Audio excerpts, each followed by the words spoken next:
Hi. За. Өглөө босон. Хай гэрээ. Hi. Say hello. Say hello. За бид нар байранд онцоод бидний байрлаж байгаа байр. Энэ ирчүүд энд байрлаж байгаа. Эмэгтэйчүүд нэр актив өндөр дээр байрлаж байгаа. Тэгээд одоо сургууль болох газар руугаа орох чинь. За тэгээд сургалтын дээр бичлэг өгүүлээ. Сургалтын дээр бичсэн байна. За бүгдээрээ нэг сургалтаа эхлэхээс өмнө бүгдээрээ нэг тоглоом тоглоё гэж чинь. За одоо тоглоом хийх. Өөний өвлийн сургалт ихний өдөр. За энэ баг маань AI-ийн сөрөг талыг за ингээ оюуны зурагт маягаар хийж байна. Руу багын болохоор AI-ийн эерэг тал. За AI-ийн талаар эерэг тал. Болохгүй юм байна. Айх юм болохгүй. За манай сэтгэл ямар байна?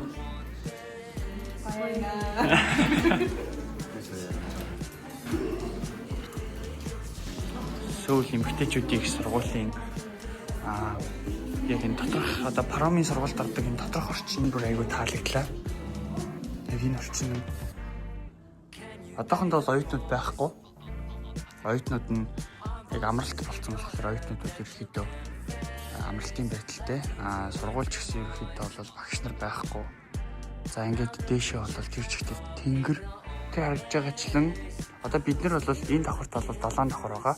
7 давхар, 8 давхар, 9 давхар, 10 давхар, 10 давхар байр. 9, 10 давхарт оюутнууд, эмэгтэй оюутнууд амьдардаг. Архидөө бол за тухайн орчинд оюутнууд хичээл хийж бас чөлөөт цагаа зөв боловсон өнгөрүүлэх юм маш гоё орчинтай. Ер нь бол кампусын дотор зохион байгуулалтыг бол үнээр хэлхийн аргагүй бүр үнэхээр цэвэрхэн, гоё, тохилог. За тэгээд бид бүхний сургалтын эхний өдөр одоо үүгээр хэлж байна. За би та бүхэнд гэс одоо сургалтаас өмнө гэс гадаах орчны зүгээр хальт харуулчих. За. Сөүл эмэгтэйчүүдийн сургуулийн доторх кампусын одоо ногоон байгууламжийг харуулъя гэж хэлсэн. За яг энэ уртлын энэ хэсэг болохоор бүр орой олонгууд яг энэ дээдлийн хэдэн гэлнүүд байгааз энэ орой олонгууд бүр маш их харагддаг. Яг таксинаас яг бууж явахдаа харагдчихсан. За тэгээд юу ч бол ногоон байгууламжийн хувьд бол ер нь таалагдлаа. Хоолнд орох гэж явж байна. Өдрийнхөө хоолнд орно. Урган дээр ингэж харагдаж байгаачлан ер нь маш том. За бид бүхэн бол одоо ерөнхийдөө яг сая энэ голоор явсаар байгаад ирлээ. Энэ бид бүхний байрлаж байгаа байр. Энэ сая бид бүхний сургалт орсон байр. Манай охтууд энд байрлаж байгаа. Манай ирчүүд маань энд байрлаж байгаа. Ийм том байгууламжтай байна. За энэ сургууль нь Сөүл эмэгтэйчүүдийн их сургууль. Өвөлч, хаварч, намарч бүх үлрэлт ерөнхийдөө бол энэ цахилгаан дугууны хэрэглийг тогтмол ер нь бол хэрэглэдэг юм байна.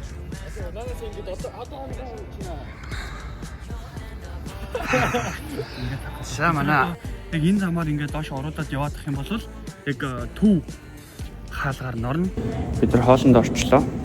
Хоолнд орч дуусаад одоо Сөүл эмэгтэйчүүдийн сургуулийн яг сургуулийнх нь яг бүр анх яг 1961 оноос хойш үүсгэн байгуулагдаад тэгээд тухайн сургуулийн анх үүсгэн байгуулагдсан хугацаанаас хойш шийдэлж хэрэгжилжсэн зүйл, зураг мөн бүх ингээд үзмөрүүдийг музей болгоцсон ийм одоо байгууламж дээр орж ирлээ. За тухайн байгууламж дээр ерөнхийдөө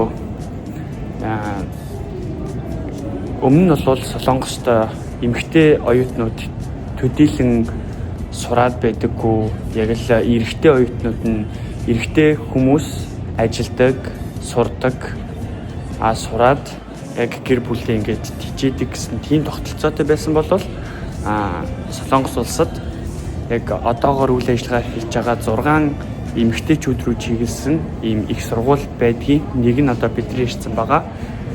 Сөүл Яжати Хакио буюу Сөүл эмэгтэйчүүдийн их сургууль юм байна.